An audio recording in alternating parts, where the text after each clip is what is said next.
Hello and welcome to Lesson 1 of the Business English course, Essential Job Vocabulary. Let's begin by answering the question, where do you work? This seems like a simple question, but there are many ways to answer it.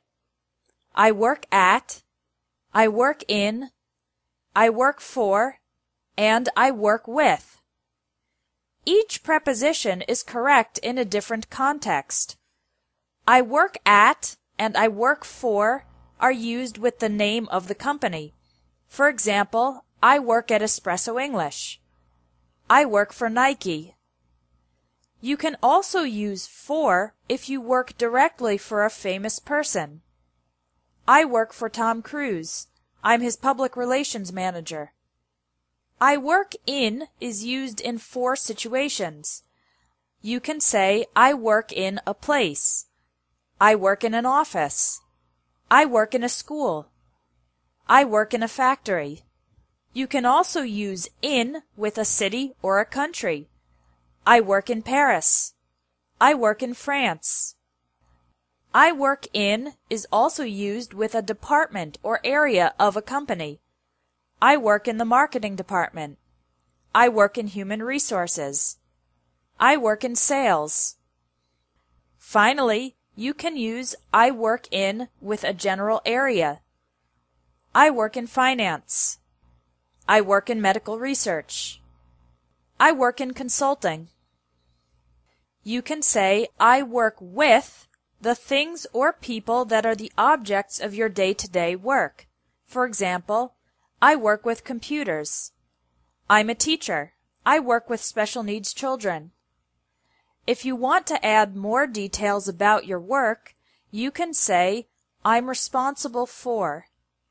I'm responsible for updating the company website. I'm responsible for interviewing candidates for jobs.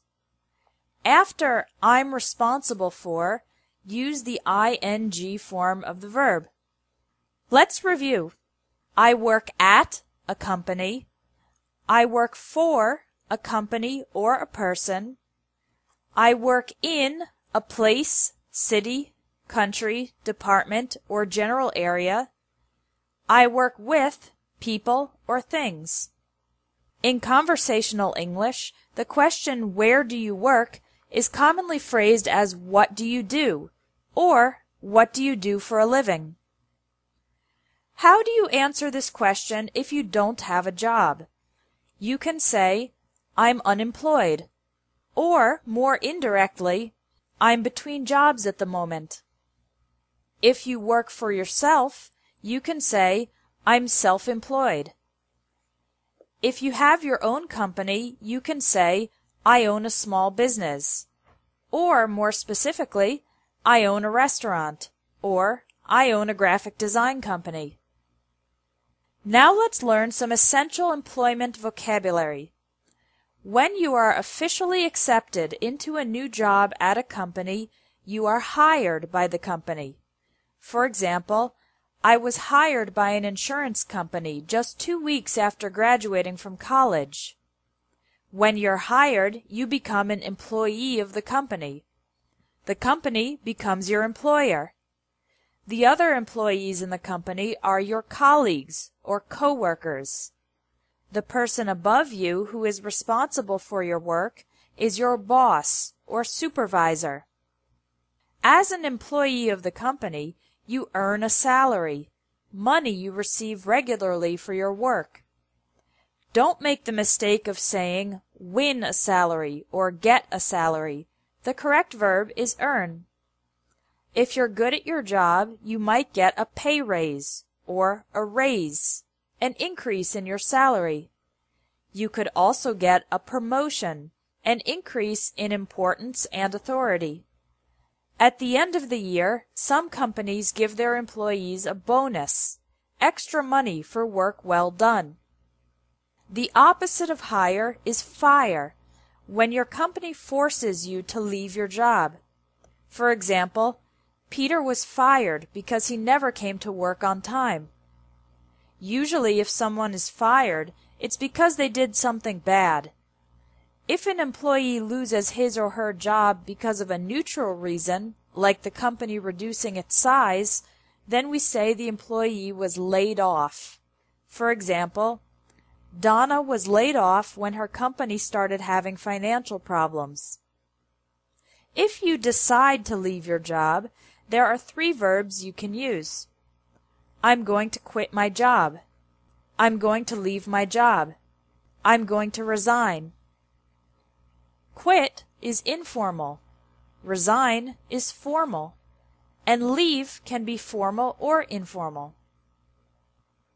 When an old person decides to stop working, the verb for this is retire. In most countries, people retire around age 65. Let's review the vocabulary you learned in this lesson. Listen and repeat to practice your pronunciation. Hire, employee, employer, colleague, coworker,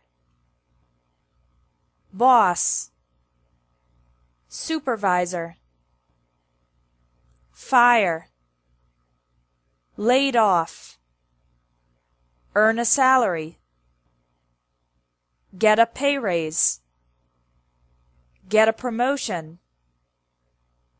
get a bonus, quit your job, leave your job, resign from your job, retire.